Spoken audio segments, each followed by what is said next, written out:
हरमिंदर सिंह खालसा साहब, आपसे पहले तो मैंने इस पे बात करनी है, फिर भारतीय मिसाइल जो अमृतसर में गिरे उन पर भी बात करूंगा। पहले ये बताएं कि भारत ने कह तो दिया, मोदी ने कह तो दिया कि हम सीज फायर करेंगे, पाकिस्तान ने कहा तो पाकिस्तान उस पर कायम भी रहेगा। आप समझते हैं कि भारत इस पर कायम भी रहेगा? वाहिगुरू जी का खालसा, वाहिगुरू जी की फतेह। सलाम सबको। बात यह है कि रात को मैंने जब ये खबर सुनी तो मैंने उस वक्त एक दो शेर लिखे थे, वो मैं आपके सुपुर्द करना चाहता हूं। इरशाद इरशाद। दुश्मन की हर चाल का है इन्हें इल्म व यकीन, सरहद के रखवाले पाक फौज है अजीम, वतन की हर खुशी इनकी जुर्रत की देन है, पाक फौज को मेरा खराज तहसीन है। यकीन मानिए कमाल कर दिया पाक फौज ने, और मेरा सलूट है या आसिम मुनीर साहब को कि उन्होंने इधर, मैं गुरबानी की एक फरमान आपके सुपुर्द करना चाहता हूँ कि जो तो प्रेम खिलन का चाहो, सिर तर तली गली मेरी आओ, एतमार्ग पैर तरी जाए, सिर दीजा कान ना की जाए। इसमें फरमाया गया है कि अगर अल्लाह के राह पर चलना है तो अपना जो सिर है वो हथेली पर रख कर आ। तो यही चीज़ आसिम मुनीर साहब ने की। सुबह नमाज पढ़ी और फिर अल्लाह से इजाज़त मांगी और फिर हमले किए, और इसी की वजह से मैंने उसी वक्त कह दिया था कि अब ये मिनटों सेकंडों में टेबल टॉक पर आएंगे, और आए। और ये वो नहीं है, ये पाक फौज वो नहीं है जो तनख्वाहों पर लड़ती है, ये यहाँ से लड़ती है, जज्बात से लड़ती है। और उनको मालूम हो गया था, रा के जो थिंक टैंक है ना, उनको इत्तला दी गई थी, उन्होंने इत्तला दी थी कि सिख फौजी जो हैं, अच्छा, उनके दिलों में 1984 का जो साका है वो जिंदा है, वो आपका साथ नहीं देंगे। इसी वजह से इन्होंने एक प्लान बनाया जो मैं आपको बताना चाहता हूँ, वो जो हमें खुफिया एजेंसियों के साथ माध्यम से हमारे पास पहुंचा है कि इन्होंने ने एक रातों रात एक मंसूबा बनाया जिसको इसने ऑपरेशन फतेह डोर का नाम दिया। अच्छा। और जिसमें इन्होंने क्या करना था कि जो करतारपुर साहब कॉरिडोर जो हमारे हवाले किया था, उस वक्त के फौज ने, सरकार ने उस पर कब्जा करना था और इमोशनली सिख फौजियों को ब्लैकमेल करना था, क्योंकि उनको मालूम था कि भाई हमारी अंदरूनी जो हालात हैं उसमें कश्मीर का मसला है, खालिस्तान का मसला है, का मसला है, सर, तो हम इनसे जीत नहीं सकेंगे। खालसा साहब, ये अब जो भारत ने अपने ही पंजाब पर मिसाइल दागे हैं, वहां पर मिसाइल गिरा दिए हैं, ये गलती से नहीं गिरे, क्योंकि उन्होंने जहां जहां टारगेट करना था वो तो हमने देखा। बात यह है कि वो मैंने आपको पहले बताया, वो आपसे हमारे साथ मैदान जंग में नहीं लड़ सकते। इसी वजह से वो ये ऐसी गुनवानी जो हरकतें हैं वो कर रहे हैं, ताकि जो सिख हैं, और सिख यहाँ से पागल नहीं है, सिखों को मालूम है कि ये साजिश जो है वो इंडिया से हो रही है, और इंडिया से वालों ने ही ये साजिश की है। खालसा साहब, ये बताइएगा कि एक तो वजह ये हुई कि अफवाज पाकिस्तान ने भरपूर जवाब दिया है, भारत को बहुत ज़्यादा अपने ऊपर घमंड था, बड़ा गुरूर था कि हम उनके डिफेंस सिस्टम को कुछ नहीं कर सकते। 1.4 या 1.5 बिलियन डॉलर उसका बताया जा रहा है कि जिस डिफेंस सिस्टम को पाकिस्तान ने उड़ा दिया है, JF-17 थंडर वहां पर गए हैं। लेकिन दूसरी चीज़, अंदरूनी तौर पर सिखों ने जिस तरह मुकाबला किया है मोदी सरकार का, मोदी ने ये फील कर लिया था कि भाई ये पंजाब आज हाथ से निकल जाएगा अगर मैंने इसको यहाँ पर ना रोका तो।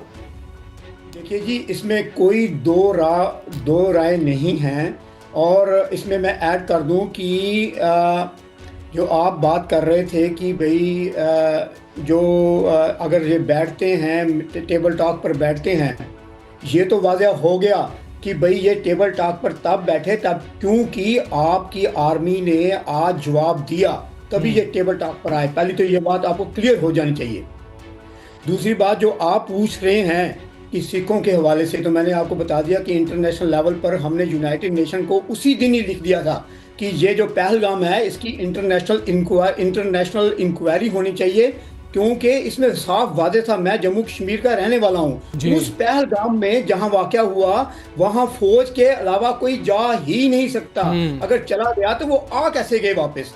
तो बात जो है वो वाज़ेह है कि वो इन्होंने खुद करवाया था, और इनको ये मैंने पहले ही बता दिया आपको कि इनको बहुत ज़्यादा डर था कि भाई एक तो कश्मीर का मसला है, खालिस्तान का मसला है, और अगर ये चीज़ अगर हमने जंग लड़ी भी तो ये सिख हमारे खिलाफ होंगे, और ये होना था। अगर खुदा ना खास्ता, वैसे तो मैं तो जैसे वो भाई जी ने कहा कि तारड़ साहब ने कहा कि कोई जो वार्स हैं वो उसमें हम भी हक में नहीं है, उसमें सिविलियंस मारे जाते हैं, उसमें उन पर जुल्म होता है। तो बात यह है कि हम तो शुरू से कह रहे हैं, आओ भाई टेबल पर आकर बैठो, हमारे साथ बात करो। कश्मीर का मसला सिर्फ नहीं है, खालिस्तान का मसला भी है। मेरी गुजारिश है, जो एनालिस्टिक्स आपके हैं, जो इंटेलेक्चुअल्स आपके हैं, वो उनको ये चीज़ ऐड करनी चाहिए, अपनी पॉलिसीज में ऐड करनी चाहिए कि सिखों का मसला बिल्कुल क्लिस्टर एंड क्लियर होना चाहिए। हमारी तरफ से बिल्कुल क्लिस्टर एंड क्लियर है। ये मोदी जो है, उनकी जो सरकार है, वो राह है, वो सिर्फ जो है ना, टू चीज़ों पर, थ्योरी पर वो वर्क करते हैं, और सबसे मेन चीज़ है कि चाणक्य की नीति पर वो चलते हैं। तो मेरी गुजारिश है, जब आप टेबल टॉक करें तो उनकी बातों पर मत आए कि ये उनकी बातों पर रहेंगे, कि वो इंडस जो ट्रीटी है उस पर भी रहेंगे। पहले तो वो उनको मनाएं कि ये आपने जो हमारे पर इल्ज़ाम लगाया उसकी आप माफ़ी मांगे, इंटरनेशनली माफ़ी मांगे, और ग्लोबली उसकी इन्वेस्टिगेशन होगी तो वो क्रिस्टल क्लियर हो जाएगा कि ये वाकया वही था जैसे 2000 में सिखों को मारा गया वहाँ पर कश्मीर में, ये सेम चीज़ थी। खालसा साहब, ये बताइएगा कि एक तो वजह ये हुई कि अफवाज पाकिस्तान ने भरपूर जवाब दिया है। भारत को बहुत ज़्यादा अपने ऊपर घमंड था, बड़ा गुरूर था कि हम उनके डिफेंस सिस्टम को कुछ नहीं कर सकते। 1.4 या 1.5 बिलियन डॉलर उसका बताया जा रहा है कि जिस डिफेंस सिस्टम को पाकिस्तान ने उड़ा दिया है, JF-17 थंडर वहां पर गए हैं। लेकिन दूसरी चीज़, अंदरूनी तौर पर सिखों ने जिस तरह मुकाबला किया है मोदी सरकार का, मोदी ने ये फील कर लिया था कि भाई ये पंजाब आज हाथ से निकल जाएगा अगर मैंने इसको यहाँ पर ना रोका तो। देखिए जी, इसमें कोई दो राय नहीं है, और इसमें मैं ऐड कर दूं कि जो आप बात कर रहे थे कि भाई अगर ये बैठते हैं, टेबल टॉक पर बैठते हैं, ये तो वाज़ह हो गया कि भाई ये टेबल टॉक पर तब बैठे तब क्योंकि आपकी आर्मी ने आज जवाब दिया, तभी ये टेबल टॉक पर आए। पहली तो ये बात आपको क्लियर हो जानी चाहिए।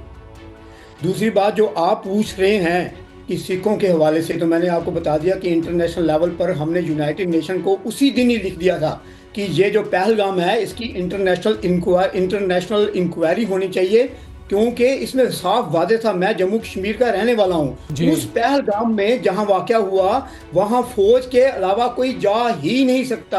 अगर चला गया तो वो आ कैसे गए वापस? तो बात जो है वो वाज़ेह है कि वो इन्होंने खुद करवाया था, और इनको ये मैंने पहले ही बता दिया आपको कि इनको बहुत ज़्यादा डर था कि भाई एक तो कश्मीर का मसला है, खालिस्तान का मसला है, और अगर ये चीज़ अगर हमने जंग लड़ी भी तो ये सिख हमारे खिलाफ होंगे, और ये होना था। अगर खुदा ना खास्ता, वैसे तो मैं तो जैसे वो भाई जी ने कहा कि तारड़ साहब ने कहा कि कोई जो वार्स हैं वो उसमें हम भी हक में नहीं है, उसमें सिविलियंस मारे जाते हैं, उसमें उन पर जुल्म होता है।